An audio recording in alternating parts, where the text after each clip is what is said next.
আসসালামু আলাইকুম প্রিয় ভাই বোনেরা। আজকে গেছিলাম যশোরের ঐতিহ্যবাহী স্থান গদখালি ফুলের রাজ্য। তো আজকে 14 ফেব্রুয়ারি সেই উপলক্ষে ঘুরতে গেছিলাম। তো অনেক ভিড়, এত ভিড় হয়েছে, মানে এত পাবলিক আসছে তা বলার বাইরে। তো এখানে আবার গ্যাঞ্জাম লাগছে, গার্লফ্রেন্ডকে নাকি টিজিং করছে, তো ওইটা নিয়ে এখানে আবার গ্যাঞ্জাম লাগছে।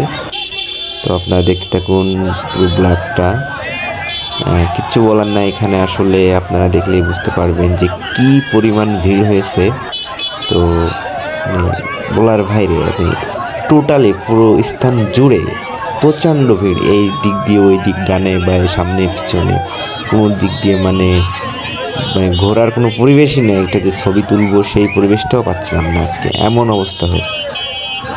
তো আমি তো সিঙ্গেল মানুষ, সবাই গার্লফ্রেন্ড নিয়ে আসছে। তো আমি আর আমার এক ফ্রেন্ড গেছিলাম। তো মানুষের গার্লফ্রেন্ড নিয়ে কেমনে ঘুরতেছে আর কি কী করতেছে এইগুলাই আর কি নোটিস করতে গেছিলাম। তো যে আর কি এটা হজবরলা পরিবেশ। তো দেখুন, আপনারা চাইলে দেখতে আসতে পারেন স্থান যশোর গদখালি পানি সারা ফুলের রাজ্য।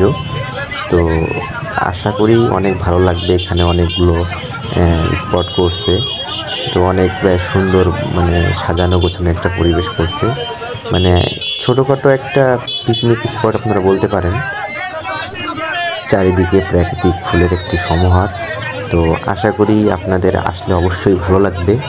তো যশোরের বাইরে থেকে এখন অনেক লোকই এখানে আসতেছে। তো চাইলে আপনারাও আসতে পারেন।